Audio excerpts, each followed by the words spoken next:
뿐만 아니라 오늘 신년 첫 주일은 우리 달서교회 71주년 생일 되는 주일이잖아요.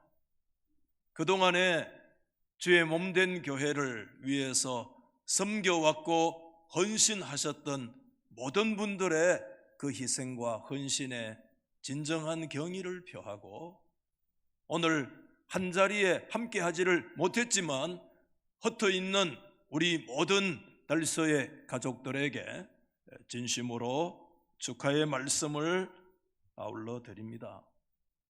오늘 저는 하나님의 말씀의 제목을 좀 어렵게 정했어요. 사실상 교회가 뭐다?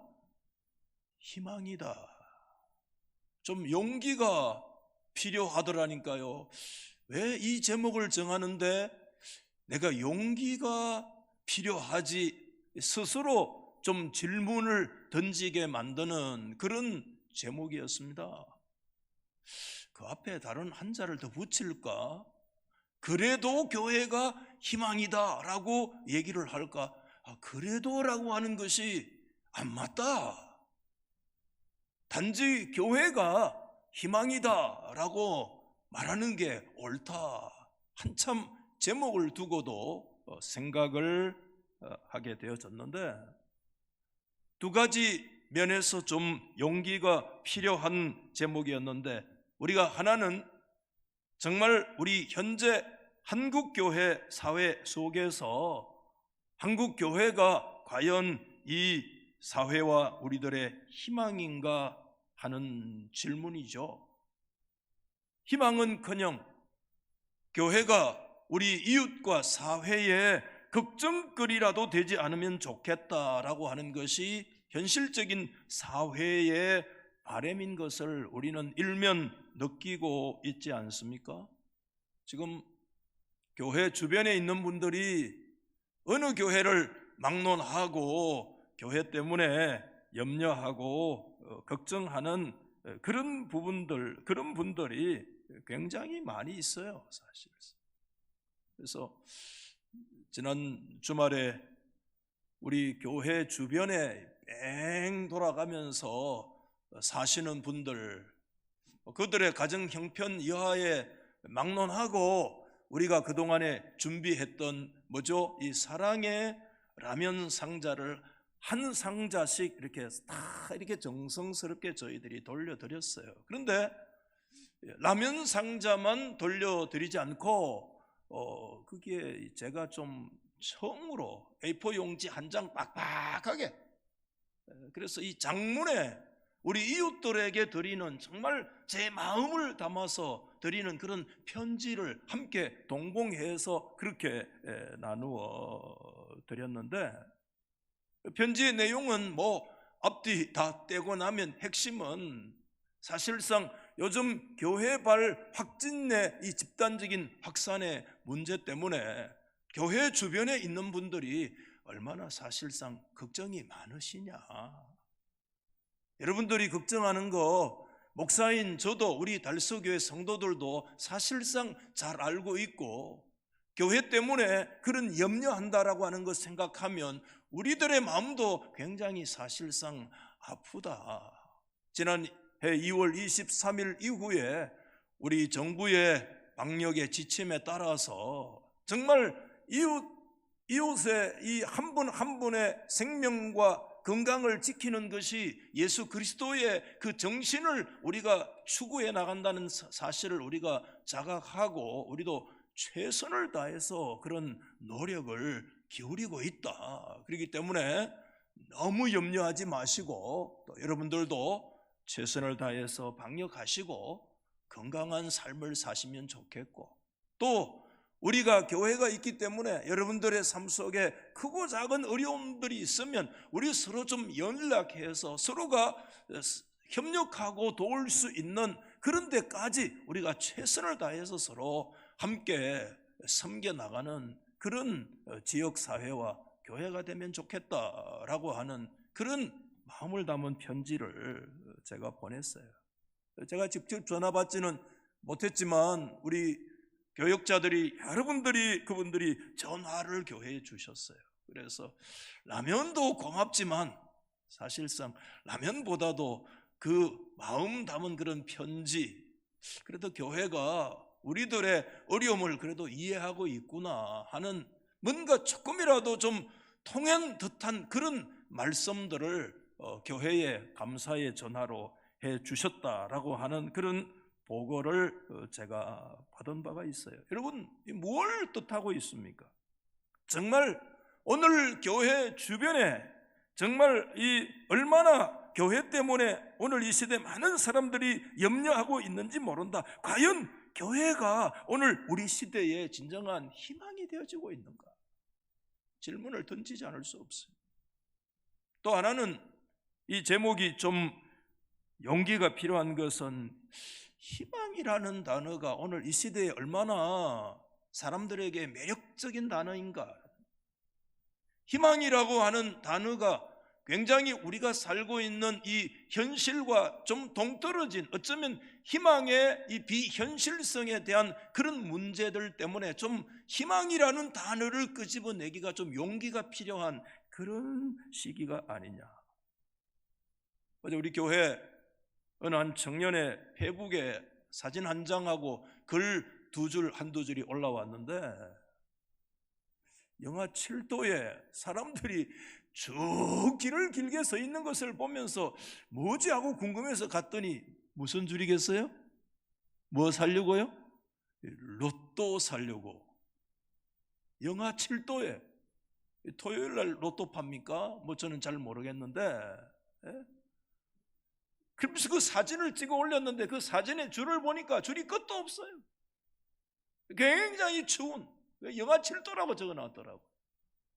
줄이 쫙 서 있는데, 정말 로또가 희망입니까? 정말 주님의 교회가 정말 희망입니까?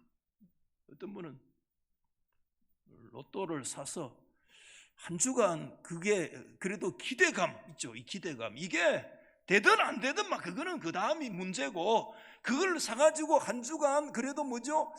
될까 안 될까 하는 어떤 기대감이 있는 게 이게 삶의 원동력이래요. 그 재미로 그 낙으로 산대요. 그런 사람들도 있더라니까요. 그래서 그거 사가지고 한 주간 그래도 뭔가 좀 기대감을 가지고 살아갈 수 있으면 막 그나마 그것도 괜찮다 그런 생각을 하기는 했습니다만은, 제가 60평생을 살아오면서 하여튼 제 주변에서 로또를 맞았다는 사람을 이름 들어본 적은 한 번도 없어요.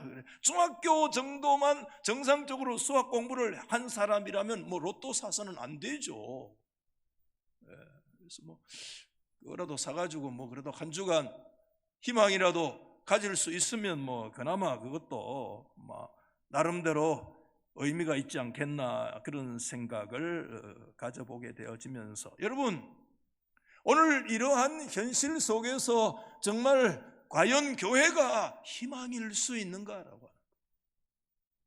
오늘 다시 한번 우리가 진지하게 던지지 않을 수가 없어요. 여러분, 그 나니아 연대기라고 하는 C.S. 루이스라고 하는 유명한 사상가고 기독교 변증가 뭐 여러 차례 얘기를 하는데, 그 나니아 연대기에 보면 그 판타지 소설이거든요.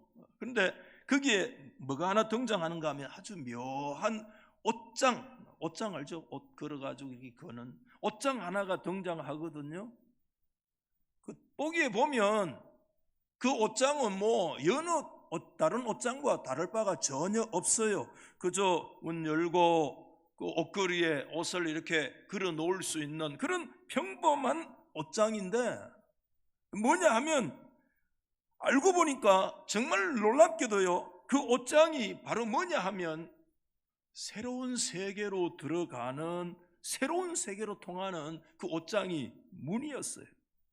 아이들이 놀다가 어디에 숨었는가 하면 옷장에 숨잖아요. 애들 어디 숨는 거 좋아하잖아요. 어머니 뱃속에서 소위 10달 동안 있다가 나온 아마 그 귀소적인 본능인지는 모르겠지만 그런 데 가서 이렇게 숨고 그런 걸 뭐 굉장히 좋아해요. 저도 저희 집에 애기하고 계속 이렇게 숨바꼭질 하거든요. 그래서 그런 데 가서 이렇게 숨는 거 좋아하고 그런 걸 좋아하는데, 애들이 옷장에 가서 이렇게 숨었는데 이제 술래가 다가오자 멈칫 놀라서 뒤로 물러서는데 느낌이 이상한 거예요.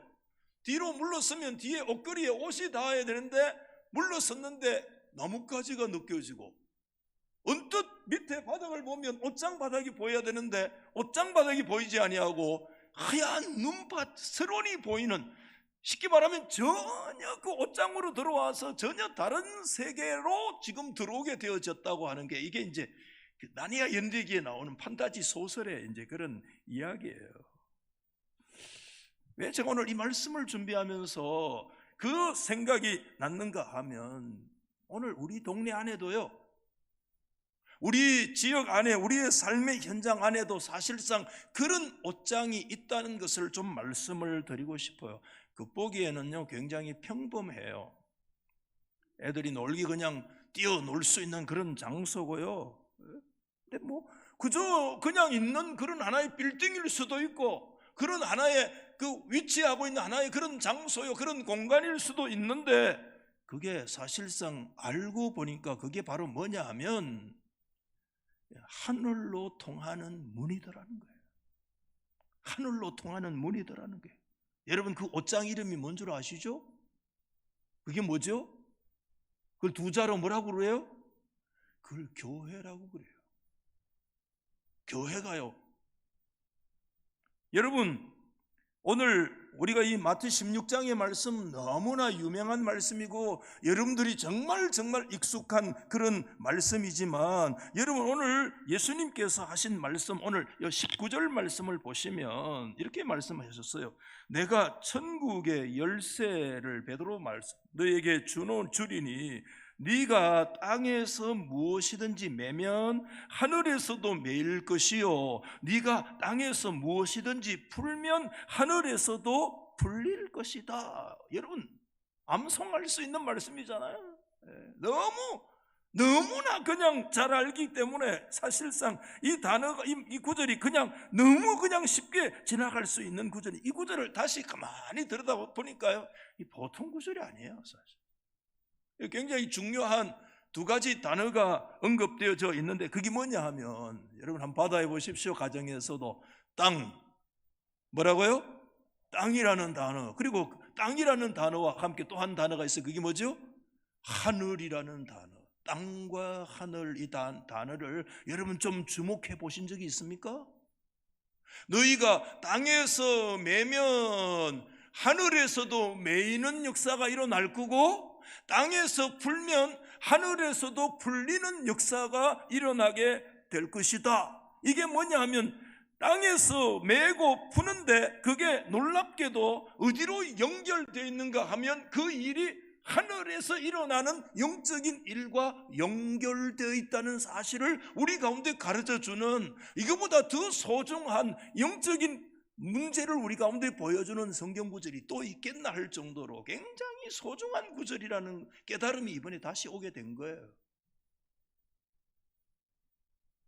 여러분, 이게 어떤 면에서 보면 주님의 교회의 거룩한 신비다, 이렇게 생각을 하게 됐어요. 인간적으로 여러분 가만히 보시면, 오늘 지금 우리가 이 땅에서 지금 이 메고 푸는 모습으로 우리가 이 자리에 서 있잖아요. 지금 오늘 뭐 인간적으로 보면 좀 우리가 지금 좀 초라한 모습일 수도 있어요. 그렇죠? 예. 물론 영적으로 보면 다를 수도 있지만 정말 뭐 우리는 좀 덜할 수 있어요. 몇만 명씩 되는 오늘 교회에 그 예배당에 지금 뭐 20명 안쪽으로 앉아가지고 굉장히 그럴 수 있어요. 예. 정말 이 어설프게 보이기도 하고, 여러분 땅에 보이면 굉장히 초라해 보이기도 하고, 아이고 막 저걸 설교라고 하나 싶기도 하고, 갈수록 태산이고, 정말 아이고 뭐 오늘 또 뭐 그런 일들을 오늘 또 가서 우리가 해야 되느냐, 뭐 진짜 뭐 그런 일들이, 그런 우리의 인간적인 관점에서 바라보면 정말 어설프기 짝이 없는 그런 일들일 수 있다는 거예요. 평범하고, 우리의 눈에 그냥 대수롭지 않은 그런 일들이 오늘 이 땅에서 일어날 수 있다는 거예요. 그런데요, 여러분, 오늘 이 성경의 말씀이 정말 우리가 조금 더 이 성경을 적극적으로 들여다보면 그 땅에서 하는 그런 일들은 땅에서 하는 것으로만 끝나는 것이 아니라 땅에서 매면 하늘에서도 매일이라. 할렐루야. 땅에서 풀면 뭐죠? 그것이 하늘에서도 풀리는, 땅과 하늘은 전혀 동떨어져 있는 그런 세계가, 그런 이원론적인 세계가 아니라 서로 연결되어 있는 엄청난 말씀. 그 땅과 하늘이 서로 어떤 면에서 맞닿아 있는 그런 사실을 우리 가운데 잊지 말라고 주시는 그런 말씀이라고. 여러분, 우리 땅에서 우리가 세례를 베풀 때 우리가 장로교에서는 침례교에서는 그래도 이 침례탕에다가 온몸을 가서 한번 잠그기도 하고 그렇게 해보잖아요. 저도 중국 가가지고 침례를 한번 줘본 적이 있어요. 그 사람은 죽어도 또 침례를 받아야 되겠다 하니까, 그래서 네가 그렇게 원하면 내가 주지 그렇게 해서 우리 장로님들과 같이 갔을 때 중국에서 그 물 잠가가지고 뭡니까? 그거 할 데가 어디 있습니까? 그 욕조에 물 담아가지고 거기서 집에 넣다가 뺐던 적도 있어. 해봤어요. 저도 해봤는데, 또 저 흐르는 강물에 가가지고 우리 장로교는 그것도 하지 않고 우리 어떻게 합니까? 그저 또 애들 머리에 흐를까봐 그것도 찍어가지고 탁탁 들어가고 그것도 2방울 3방울. 아유 참. 군성교 세례 받으러 가면 저는 간단하게 찍어가 이렇게 하는데, 옆에 있는 어떤 목사님은 이렇게 하는 거예요. 옆에 있는 보면 물을 쏘아내는데 성부와 하면서 손을 받아가 갖다 들이붓고, 성자와 또 머리 따라붙고, 한 3사람 하고 나면 그 목사님은 끝나요. 다시 물 들어가요. 바쁜 기라 그 사람은 막. 그래서 내가 옆에서 이래 보면 물을 막 덮으시는 거예요. 성부와 덮으시고 성자와 덮으시고 성령 덮으시고. 물의 양이 우리의 영성의 무슨 양의 결정이겠어요? 여러분, 땅에서 행하는 그런 세례, 그 물 몇 방울이 과연 그 사람의 영혼을 씻을 수 있겠습니까, 여러분? 그런데 오늘 성경이 뭐라고 말씀하고 있는가 하면, 그것이 믿음으로 행해지고 예수 그리스도 안에서 믿음으로 그 역사가 네가 받게 되어지면, 그 몇 방울 떨어지고 물이 떨어질까 말까 하는 그런 몇 방울 물이 우리 인생들의 영혼을 살아계신 하나님 하늘 아버지께로 인도하는 그런 역사가 일어날 수 있다는 것입니다. 아멘. 성찬의 예식도 마찬가지 아닙니까? 떡을 주려면 그냥 주님처럼 정말 이 떡을 썰어가지고 주고, 그냥 잔도 그냥 한 잔씩 그냥 좀 이렇게 간의 기별이라도 오도록 이렇게 좀 마시도록 그렇게 하면 얼마나 좋겠어요. 그렇지 않잖아요. 간의 기별도 안 해요, 사실상. 그렇죠?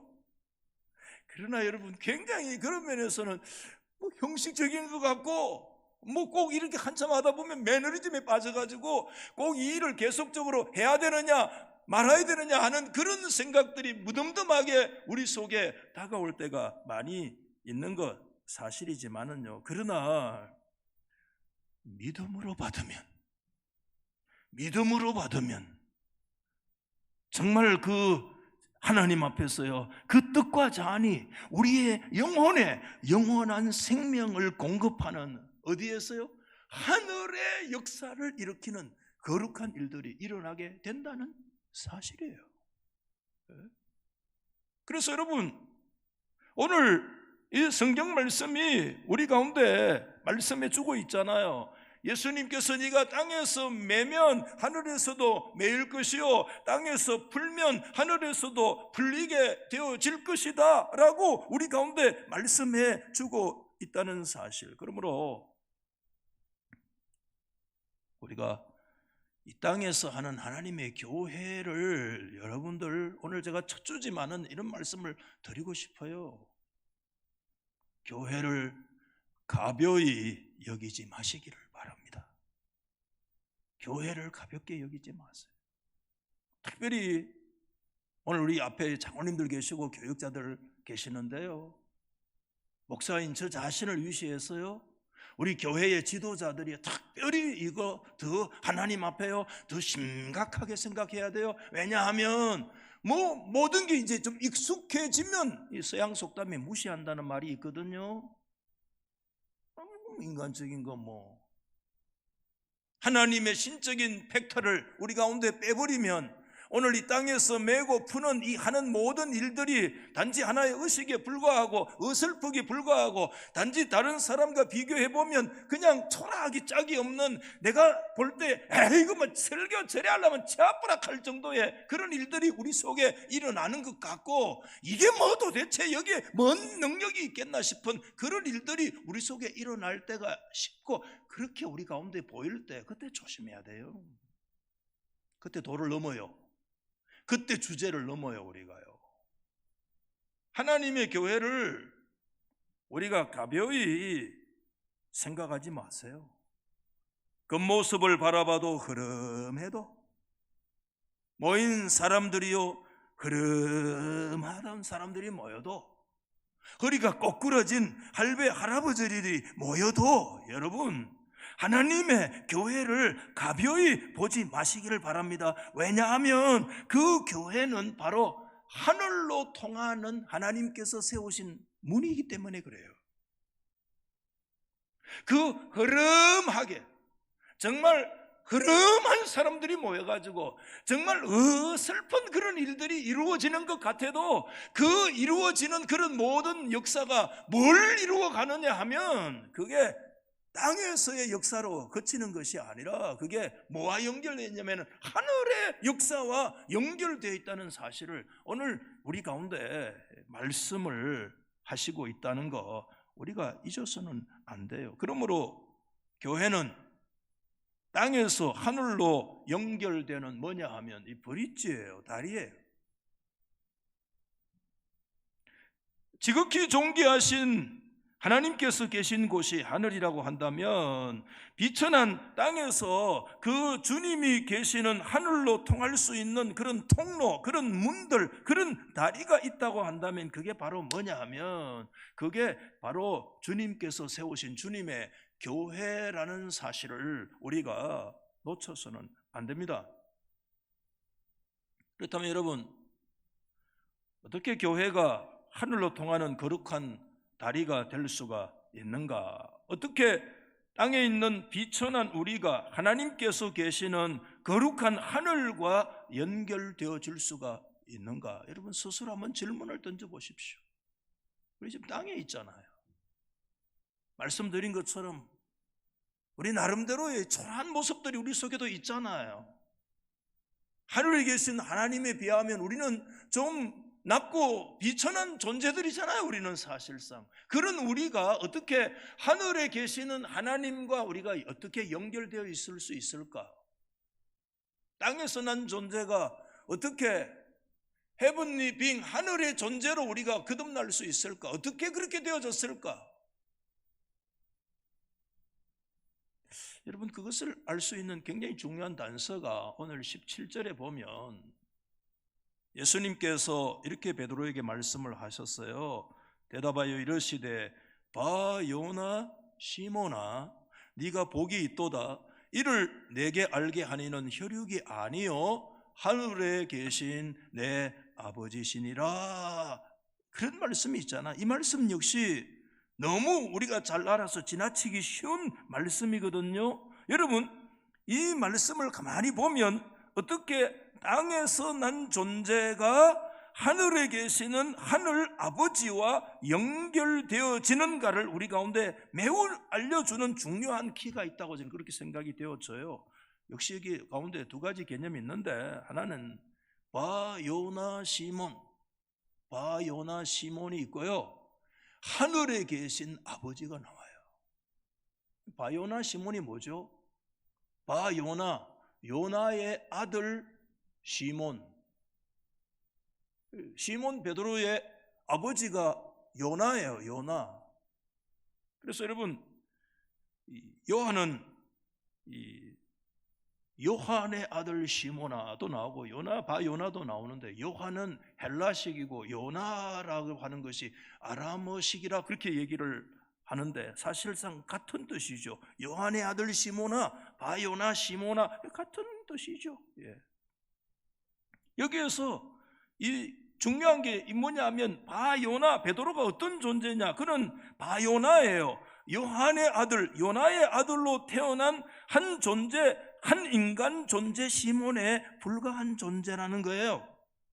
우리는 여기서 뭘 보여줘요? 인간의 본질을 보여줘요. 우리 인간의 본질은 이상도 이하도 우리는 아니고, 우리는 누구의 아들이에요? 누구의 아들 아닌 사람 우리 가운데 있습니까? 바요나, 시몬이 아닌 사람이 우리 속에 있습니까? 우리 모두 다 우리는 바요나예요. 바요나, 시몬이, 이게 우리 인간의 본질입니다. 우리는 그것으로 인해서 시작된 존재입니다. 우리는 한 시공간에 그냥 제약을 받고 있는 한계에 지어진 그런 존재입니다. 우리는 바요나, 시몬입니다. 이게 인간의 우리의 본질입니다. 그렇죠?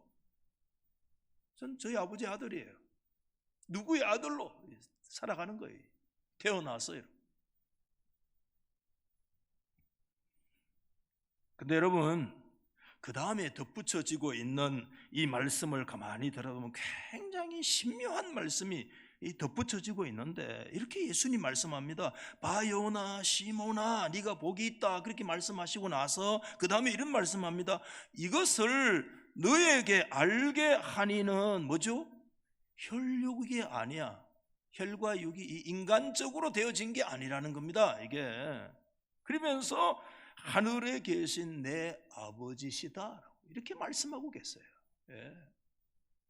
바요나, 너는 이 땅에서 누구의 아들, 인간의 본질을 벗어날 수 없는 한 한계 지어진 그런 이 제한된 속에 살아갈 수 있는 한 인간의 땅의 존재에 불과한데, 그 다음에 그에게 덧붙여지는 굉장히 묘한 말씀이 있는데, 그게 뭐하? 만약 하늘에 계신 아버지, 그것이 네가 혈과 육으로 그걸 안 것이 아니라 네가 하늘에 계시는 아버지가 너를 그것을 알게 했다. 여러분, 오늘 이 말씀을 조금 더 오늘 현실적으로 쉽게 더 말씀을 드리면 그런 뜻이에요.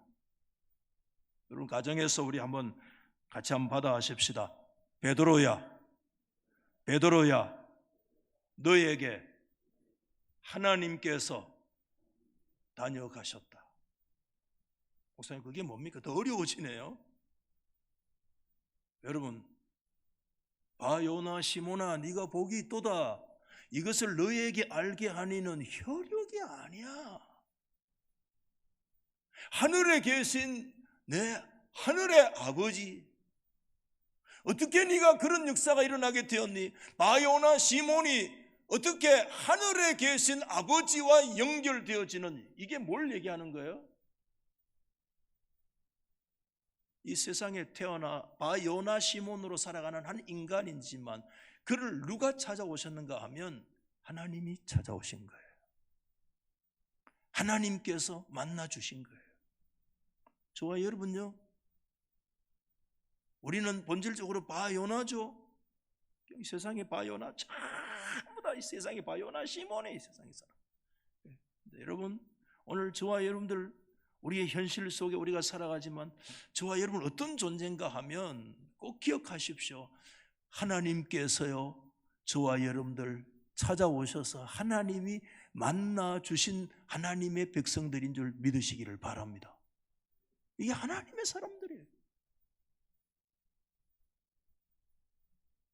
요나의 아들 시몬아, 이제 네가 요나의 아들이 아니라 네가 누구의 아들이 되었는가 하면 하나님, 하늘에 계신 하나님의 아들이 되었다. 그런 뜻이에요, 여러분. 땅에 한 인간 아버지의 아들로 태어난 바요나, 시몬으로서만 살다가 그냥 인생을 끝내고 종을 칠 수밖에 없는 그런 인생인데, 그가 하늘에 계시는 하늘 아버지와 연결되어질 수 있는 그런 역사, 바요나, 시몬이 하늘 아버지의 아들이 되어질 수 있는 역사가 어디서 일어나느냐? 그건 다른데 불가능해요. 그것은 하나님이 그에게 지나가신 거예요. 하나님이 찾아오신 거예요. 언제요? 요나의 아들 시몬에게 하나님께서 다가가셨어요. 언제? 땅에서 난 비천한 요나의 아들이 하나님의 아들 되는 역사가 일어났습니까? 언제? 땅과 하늘이 마주치고 땅과 하늘이 거룩한 입맞춤을 하는 그런 역사가 일어나게 되었습니까, 여러분? 그 출발, 그 시작, 그 기초는 다른 데 있지 않아요. 그것은 고백에 있습니다. 고백. 무슨 고백이냐 하면 다른 고백 아닙니다. 예수 고백이 있습니다. 예수 고백. 예수님에 대한 분명한 고백. 여러분, 오늘 2021년도 이 신년 첫 번째 주일인데 여러분 속에 고백이 있어요? 우리 사랑하는 어린 자녀들의 마음속에 예수 고백이 있습니까? 여러분들의 삶 속에 예수 고백이 있습니까? 예수님 제자들과 공생의 활동을 마치시면서 빌립보 가이사라에 가셔가지고 대화를 나누고 질문하신 거 너무나 유명한 사건 아니에요? 그 주제가 예수님이 누구신가에 대한 질문이잖아요. 제자들에게 예수님 묻습니다. 바깥 사람들이 나를 누구라 하더냐? 그때 제자들이 답하죠. 예, 엘리야라고 합니다.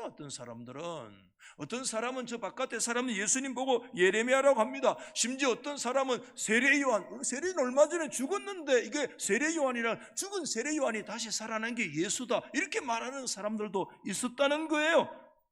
그때 예수님께서 질문의 범위를 좁히셨잖아요. 그렇다면 이곳에 앉아있는 너희는 나를 누구라고 말하느냐? 너희는 나를 누구라고 고백할 수 있느냐? 그때 유명한 고백이 마태 16장 16절 16 여러분, 잊혀지지도 않아요.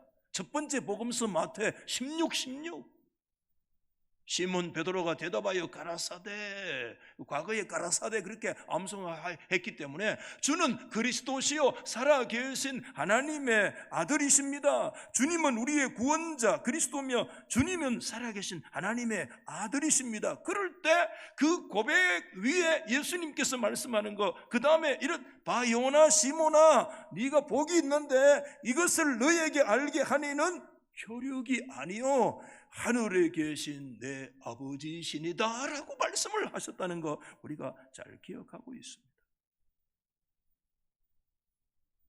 왜 예수님께서 이런 말씀하셨습니까? 여러분, 베드로, 주는 그리스도시요 살아계신 하나님의 아들이십니다라고 하는 이 고백이요 아무나 할 수 있는 고백이 아니라는 겁니다. 혈과 육으로 이루어지는 고백이 아니라는 겁니다, 여러분. 하늘에 계시는 하늘 아버지께서 지나가지 않으시면, 하늘에 계시는 하늘 아버지께서 그 인생 땅에 있는 바 요나 시몬을 만나주지 아니하시면 할 수 없는 예수 고백. 그래서 여러분, 바울은 고린도전서 12장 3절에 유명한 얘기를 했잖아요. 성령님으로 아니하고서는 누구든지 예수님을 일컬어서 주님이라고 고백할 수 있습니까? 없습니까? 여러분, 이 말씀 잘 암송하는 말씀이죠. 그러나 오늘 이 첫 주에 다시 한번 이 말씀을 깊이 새기시기 바랍니다. 성령님께서 우리 가운데 임재하지 않으시면, 성령님이 우리를 터치하지 않으시면, 다시 말해서 하늘 성령님께서 우리 가운데 찾아와 지나가지 아니하시면 예수님을 일컬어서 나의 주요 나의 하나님이요 그리스도시요 살아계신 하나님의 아들이다라고 고백할 수 있는 사람이 이 세상에 아무도 없다는 겁니다.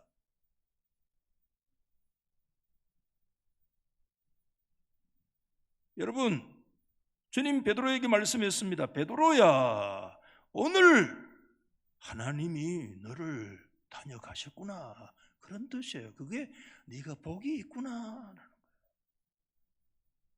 하나님께서 오늘 너를 다녀가셨구나. 아니, 오늘 하나님께서 너를 낳으셨구나, 이런 뜻이에요. 오늘 이 말씀.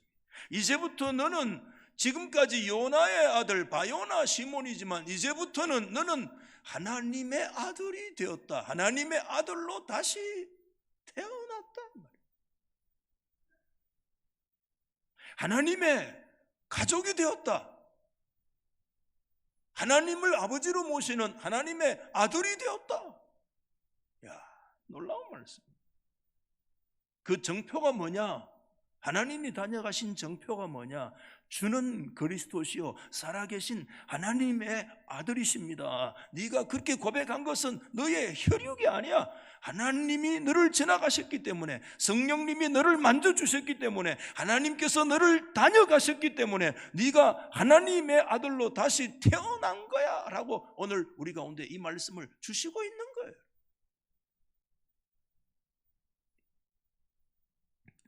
사랑하는 우리 성도 여러분, 저와 여러분에게 이 베드로의 고백이 있습니까? 예수님을 여러분 존경하는 정도로서는 하나님의 교회가 될 수 없어요. 예수님을 사랑하는 거 굉장히 귀하지만 사랑하는 정도로서는 안 됩니다. 두 사람은 예수님 전부 다 선지자 계열로 인정하고 있었잖아요. 오늘날로 얘기하면 그저 4대 성인 정도의 한 사람으로 그렇게 인정하고 있었어요. 그런데 그걸로는 안 돼요. 단지 하나의 고백이어야만 가능해요. 그것은 주님은 그리스도시요 살아계신 하나님의 아들이라는 이 고백이 있어야만, 하나님께서 다녀가신 이 고백이 있을 때 어떤 역사가 일어나느냐? 바요나 시몬이 뭐로 연결되어져요? 하늘에 계시는 하나님 아버지의 아들 되어지는. 다시 우리가 처음 드린 말씀으로 돌아가 보면 땅에서 매면 하늘에서도 매일 것이요 땅에서 풀면 하늘에서도 풀리는 역사가 일어나게 되리라. 바요나 시몬, 땅에서 이루어지는 모든 일들이 굉장히 인간적으로 어설프게 보이고,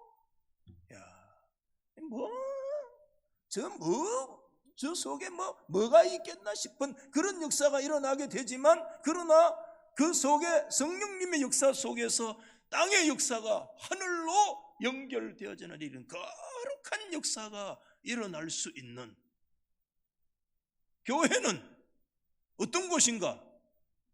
교회는 땅과 하늘로 통할 수 있는 하늘의 거룩한 문이에요. 하늘로 통하는 영적인 옷장과 같은 그런 곳이다 하는 거 우리 가운데 말씀해 주고 있습니다.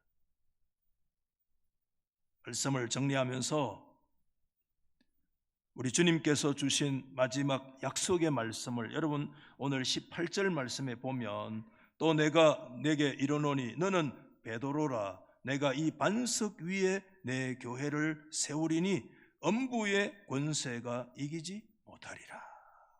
여러분 말씀 잘 알고 계시잖아요.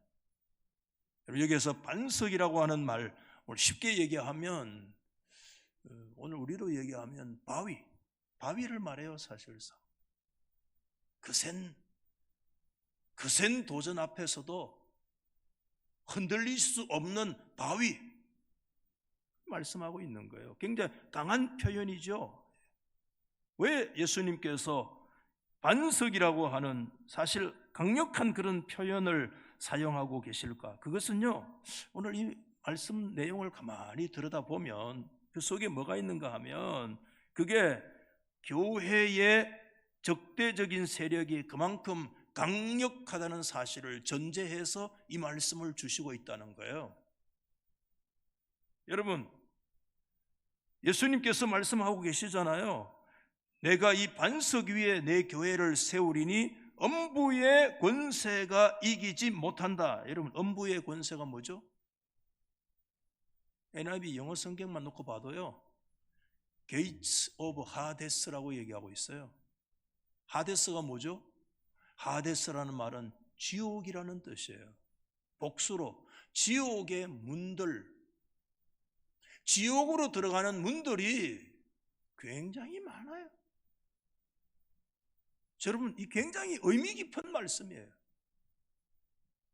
예수님께서 내가 이 반석 위에 나의 교회를 세우리니 게이츠 오브 하데스, 지옥의 대문들이 이기지 못할 것이다 라고 말씀을 하고 계시는데, 이게 뭐냐 하면 하나님의 교회에 대한 이 교회를 이 도전 가운데 가장 여러분 눈에 보이지 않지만 지금 뭐가 놓여 있느냐 하면 수많은 이 게이츠 오브 하데스들이 우리 주변에 열려 있어요.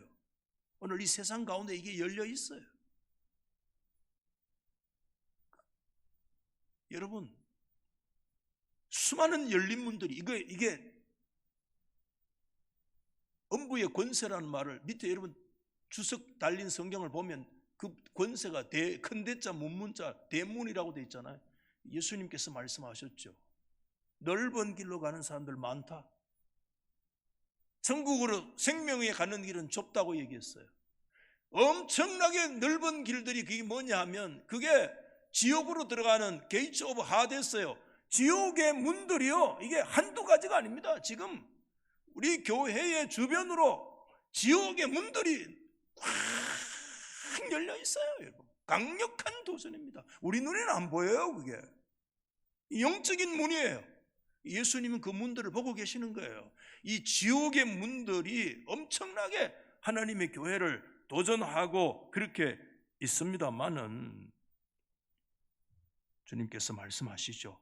지옥의 대문의 권세를 이길 수 있는 유일한 대안이 바로 뭐냐 하면 주님께서 세우신 주님의 교회라고 하는 사실을 우리 가운데 가르쳐주고 계세요.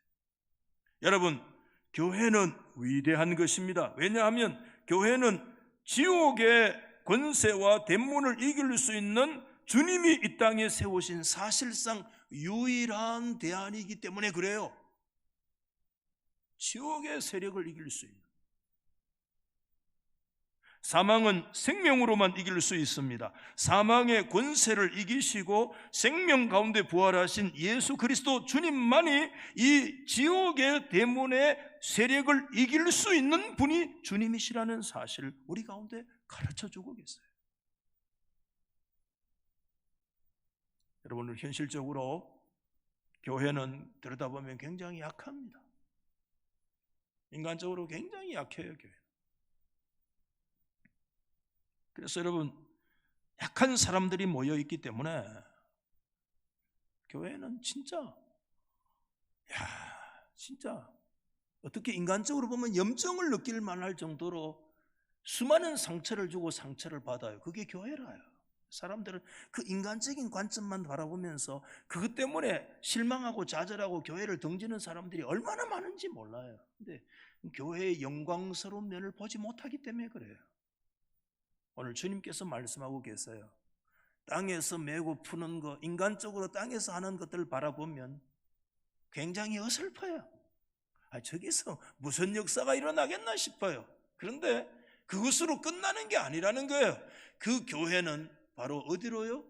하늘로 연결되어지는 신령한 통로요, 하늘로 나아갈 수 있는 영적인 문이라는 사실을 예수님 우리 가운데 가르쳐주고 계시고요, 그 교회는 이 땅에 지옥의 대문과 권세들이 큰 넓은 길로 엄청난 세력으로 열려져 있는 그런 속에 그 지옥의 세력과 그것을 이길 수 있는 유일한 대안이 한 곳에 있는, 그게 뭐냐 하면 주님께서 세우신, 주님의 피로 값주고서 하신 주님의 교회라고 하는 사실을 오늘 우리 가운데 가르쳐주고 계세요.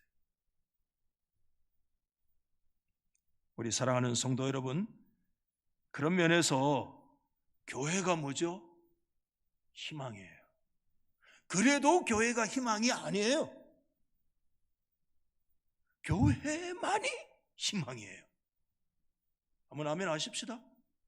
교회만이 희망입니다. 아멘. 지옥의 대문들 속에 세워진 교회만이 유일한 희망입니다. 왜? 그 교회만이 땅에서 하늘로 연결되는 주님이 세우신 유일한 문이요 통로이기 때문에 그렇습니다.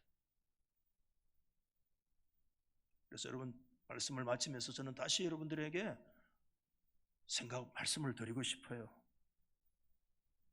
여러분 스스로가 주님의 거룩한 믿음의 교회가 되시기를 주의 이름으로 소망합니다.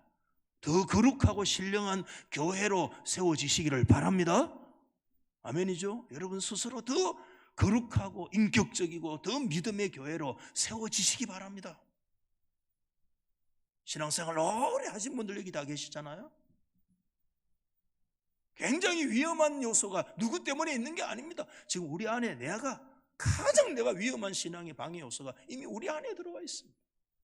우리 눈에 너무 많은 경험을 가지고 있거든요. 너무 익숙한 일들이거든요. 우리가 하는 모든 일들이 그냥 인간적인 노름인 것처럼 보일 때가 굉장히 많거든요. 그래서 우리가 나도 알지 못하게 내 마음 깊은 곳에 그것을 사실 마음으로 멸시할 수가 있거든요. 목사 설교하는 거 이런 마음을 멸시하지 않죠? 그런 분 아무도 없죠? 혹시 몰라요? 그럴 수도 있어요, 여러분.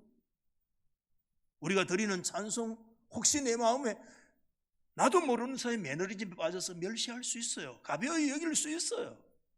교회가 하는 일들, 이거 뭐 어제나 오늘이나 똑같은 일들인데 그거는 여러분 인간적인 관점이에요. 오늘 주님은 분명하게 우리 가운데 말씀해 주셨어요. 땅에서 풀면 하늘에서도 풀리리라. 할렐루야. 땅에서 우리가 매는 거 하늘에서도 매이는 역사가 일어나게 될 거다라고 말씀하고 계세요. 여러분 땅에서 하는 이 모든 일들, 주님의 교회 안에서 진행되는 크고 작은 이 모든 일들을 믿음으로 바라볼 수 있기를 주의 이름으로 소망합니다. 교회를 가벼이 보지 마시고 교회를 더 사랑하시고, 여러분 금년 한 해 우리 달서교회와 우리 모든 주님의 교회들, 우리 성도들이 주님의 주시는 승리를 맛보는, 땅에 있는 우리들이 하늘의 역사와 연결되어지는 거룩한 영적인 통로가 되어지는 그런 역사들이 우리 교회 안에 저와 여러분 속에 일어날 수 있기를 주님의 이름으로 축원합니다.